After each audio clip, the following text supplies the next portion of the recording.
Di zona yang tidak ada sumurnya, pasti dia tidak ada penyerapan, tekanan akan tetap tinggi. Mungkin ada pertanyaan, laser kalau kayak gitu W6 kenapa merah? Bisa jadi W6 itu sumur mati. Jadi dia tidak produksi, tekanan akan stabil di situ. Tapi sumur produksi dia akan nyedot. Artinya tekanan di sekitar sumur akan turun menjadi zona kuning. Makin lagi kita sedot, seperti di M1, tekanan akan di biru bahkan hijau. Itulah gunanya simulasi. Yang betul-betul kita tahu adalah tekanan di sumur, di dasar sumur. Itu bisa kita turunkan alat untuk ngukur. Itu bisa kita ukur. Di W5 saya tahu, W7 saya tahu, W2 saya tahu. Saya masukkan itu ke simulasi, brek itu input data. Nah, saya pengen tahu sekitar 100 meter di kiri W2 berapa tekanannya. Aku nggak tahu, aku nggak bisa ngukur. Saya tidak ada sumur di situ. Tapi simulasi bisa memberikan prediksinya. Atau misalnya W5, berapa tekanan di utara 500 meter dari W5. Saya tidak tahu, saya tidak bisa ngukur, tapi saya bisa melakukan simulasi. Itu yang nggak bisa dilakukan oleh decline curve analysis, material balance, itu tidak bisa dilakukan oleh semua teknik-teknik itu. Decline curve, material balance, they don't know. Tapi dengan simulasi, saya tahu jarak sekian berapa tekanannya, pada waktu 5 tahun atau 10 tahun lagi, saya tahu tekanannya. Ya, jadi itu gunanya simulasi. Atau ada juga yang seperti ini, yang kanan gitu ya.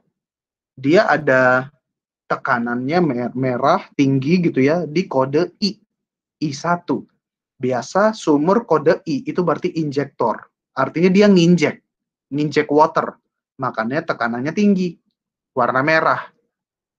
Tapi produser dia akan nyedot. Artinya tekanannya makin lama makin habis, itu P1. Nah, bagaimana profil tekanan, bagaimana penyebaran tekanan di sepanjang atau di seluas reservoir, itulah yang tadi saya pakai rumus ini gitu. Kita ini lagi ya, asal muasalnya itu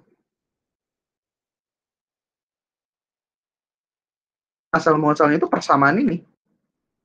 Inilah yang akan menceritakan penyebaran profil tekanan di seluruh reservoir.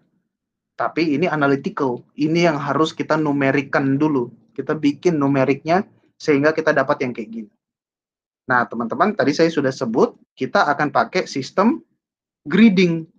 Gitu. Kita buat grid. Kita lakukan diskretisasi. Oke, kita lakukan diskretisasi, kita buat banyak grid untuk menghitung tekanan di grid 1, grid 2, grid 3, grid 4, dan seterusnya saya hitung. Jadi masing-masing grid itu adalah satu unit perhitungan. Saya hitung dulu di 1, nanti dari 1 akan dilanjut ke 2, 3, dan seterusnya. Tapi ini yang very sederhana. Yang simulasi atau komputer lakukan jauh lebih advance dari yang kita lakukan.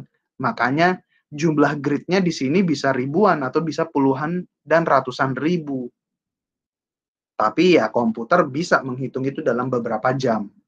Gitu ya. Artinya kalau kita perbesar nih, ya ini satu grid. Dia lakukan satu perhitungan. Nanti dari situ dia akan berikan perhitungannya ke samping.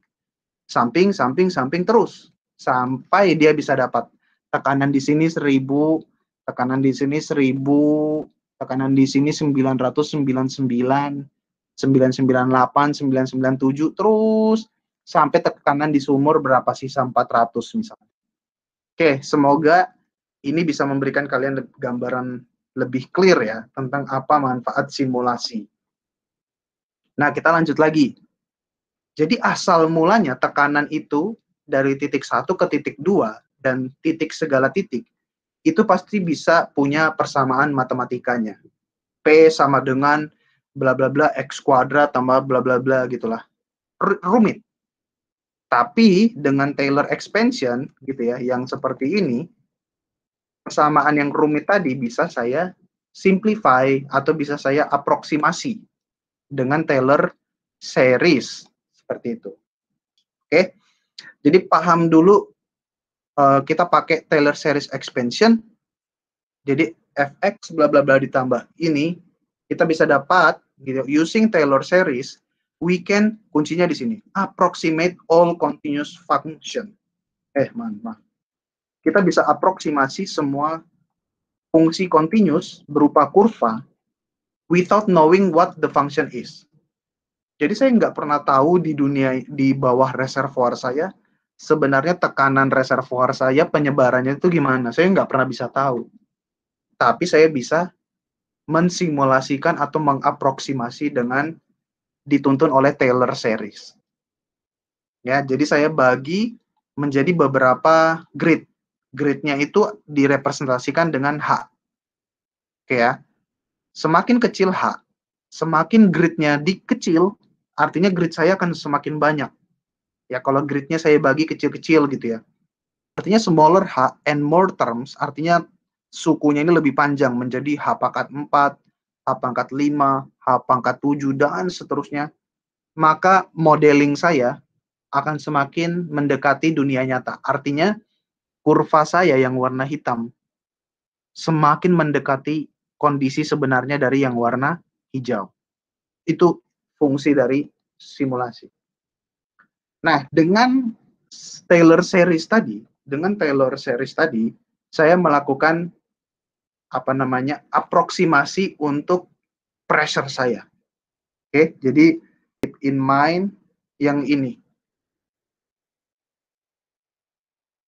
Nih, jadi pressure saya yang ini do kuadrat P dibagi do X kuadrat itu saya coba aproksimasi dengan Taylor series. Ya. Oke, pertama pada constant time, pada waktu konstan, fungsi tekanan dapat diekspansi dengan Taylor series baik ekspansi forward atau backward. Forwardnya begini bentuknya P. Ya tinggal dibaca di note yang saya berikan dan ikuti cerita saya dalam kelas ini. Seperti ini ekspansinya. Kalau dia forward. Kalau dia backward, ekspansinya seperti ini. Oke. Misalnya by adding these two expression. Jadi yang atas ditambah yang bawah. Oke, kita atur, ditambah, terus dipindah-pindah secara aljabar. And solving for the second derivative, we get the following. Ya, jadi saya akan dapat ketika saya atur-atur, saya tambah dulu yang atas ini dengan yang bawah, saya akan dapat kayak gini. Jadi P square pada fungsi xt itu sama dengan bla bla bla yang ini. Oke, gitu ya. Oke, kira-kira seperti itu. Nah, ini teman-teman, employing the grid index system gitu ya. Jadi saya mau pakai sistem grid index dan saya pakai superscript sekarang gitu ya. Teman-teman akan melihat kesamaan pola. Yang atas, yang metode diskretisasi kita, sebenarnya itu sama polanya dengan yang bawah. Ya, kalau yang ini kan P double tick ya, P titik tiknya 2 di atas. Itu sama dengan yang ekspresi yang kiri ini. Ya. Do square P dibagi do X kuadrat. Oke. Yang ini sama dengan ini. Yang min 2 sama dengan ini. Yang ini sama dengan ini. Delta X kuadrat sama dengan ini. Oke. Jadi saya ubah menjadi notasi gridding. Kalau grid saya pakai I. Ya. I plus 1 itu sama dengan X plus delta X, T gitu ya. Ini T-nya di atas. Ya. Minus 2P itu artinya minus 2 kodenya I. Intinya kayak gini dengan penamaan sistem gridding. Semua yang term yang ini, semua term yang delta X kuadrat, oke sebentar ya. Semua term yang semua term yang ini yang mulai dari delta X kuadrat sampai ke belakang itu akan saya grouping, saya gabungkan menjadi ini. order of delta X square. Oke. Ya, jadi yang atas saya ubah bentuknya jadi ini. Jadi ada yang kiri, ada yang ini, dan delta X kuadrat.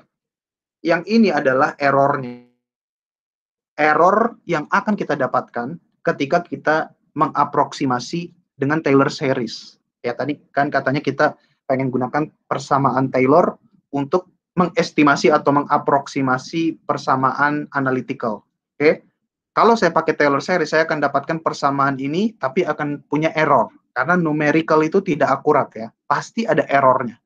Errornya adalah suku yang ini.